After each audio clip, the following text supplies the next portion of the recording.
Hello everyone, ఎలా ఉన్నారండి?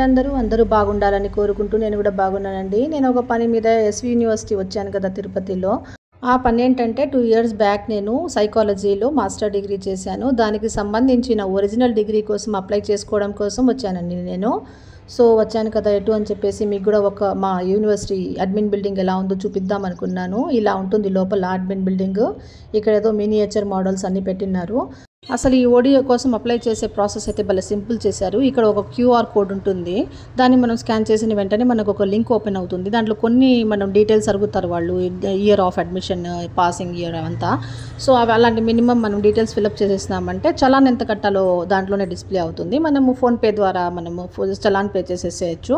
చూడండి, ఇంకా అసలు బ్యాంక్ కూడా వెళ్ళాల్సిన అవసరం కూడా రాకుండా ఇక్కడే మనం అంతా పే చేసేసి ఆన్లైన్ రిసిప్ట్ వీళ్ళకి చూపించినామంటే అది మాన్యువల్ ఫామ్ ఒకటి ఇస్తారు. దాంట్లో కూడా మనము ఫిల్అప్ చేసేసి లోయర్ డిగ్రీ యొక్క original convocation and present degree యొక్క ప్రొవిజనల్ సర్టిఫికేట్ జిరాక్స్ మనము 40 రూపీస్ స్టాంప్స్ అఫిక్స్ చేసిన ఎన్వెలప్ కవర్లో పెట్టేసి వీళ్ళకి హ్యాండ్ ఓవర్ చేసేసినామంటే 1 మంత్లోగా అంతా మనకు వచ్చేస్తుంది. ఈ ప్రాసెస్ అంతా అడ్మిన్ బిల్డింగ్లోనే కంప్లీట్ అయిపోయింది. బట్ ఎన్వెలప్ మాత్రం తీసుకోవడం కోసం నేను పోస్ట్ ఆఫీస్ వచ్చిన్నాను. సో ఎలాగో వచ్చాను కదా, పోస్ట్ బాక్స్ చూడండి, పోస్ట్ ఆఫీస్ కూడా చూడండి. ఎస్వి యూనివర్సిటీ యొక్క పోస్ట్ ఆఫీస్ ఎలా ఉందో. ఎందుకో కానీ నాకు చిన్నప్పటి నుంచి ఈ పోస్ట్ బాక్సెస్ రెడ్ కలర్లో చూస్తే భలే సంతోషం వచ్చేస్తుంది. నాకు ఎక్కడ లేని ఆనందంగా ఉంటుంది. సేమ్ అదే హ్యాపీనెస్ ఇప్పుడు కూడా నాకు అనిపించింది. సో ఇదండి మన పోస్ట్ ఆఫీస్ ఎస్వి యూనివర్సిటీలో ఉండేది. ఎలా ఉందండి మా పోస్ట్ ఆఫీసు, మా ఎస్వి యూనివర్సిటీ అడ్మిన్ బిల్డింగు.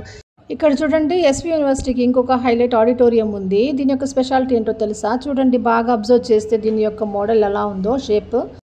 దీన్ని అబ్జర్వ్ చేస్తే డమరుకం షేప్ ఉంది కదా, ఇది శివుని యొక్క డమరుకం లాగా ఉంటుంది. ఇక్కడ యూనివర్సిటీలో మొత్తం 3 కన్స్ట్రక్షన్స్ ఉంటాయి. ఒకటేమో క్రిస్టియానిటీకి సంబంధించిన అడ్మిన్ బిల్డింగు చర్చ్ షేప్లో కట్టినారంట. ఇదేమో డమరుకము, హిందూస్కి ఇంపార్టెంట్ కదా అది. ఇంకోటి వచ్చి ఇక్కడ లైబ్రరీ ఒకటి ఉంది. దాని కన్స్ట్రక్షన్లో ఏముంటాయంటే మీనార్స్ అవంతా వచ్చుంటాయి, అంటే మాస్క్ని సింబలైజ్ చేస్తుంది అది. కనుక ఇక్కడ 3 రిలీజియన్స్, హిందూయిజం, క్రిస్టియానిటీ అండ్ ముస్లిమ్స్కి, ఇస్లాంకి సంబంధించిన 3 సింబల్స్ ఇక్కడ కనిపిస్తాయి మనకు. అంటే యూనిటీ ఇన్ డైవర్సిటీని మరోసారి ఇక్కడ చాటి చెప్పారు మన వాళ్ళు. ప్రతి ఇండియన్ యొక్క హృదయ లోతుల్లో నాటుకుపోయింది ఈ భావన. అందుకే ఇండియా ఈజ్ గ్రేట్. జై హింద్, జై భారత్. ఈ వ్లాగ్ నచ్చుంటే తప్పకుండా ఒక లైక్ అండ్ కామెంట్ ఇస్తారు కదా.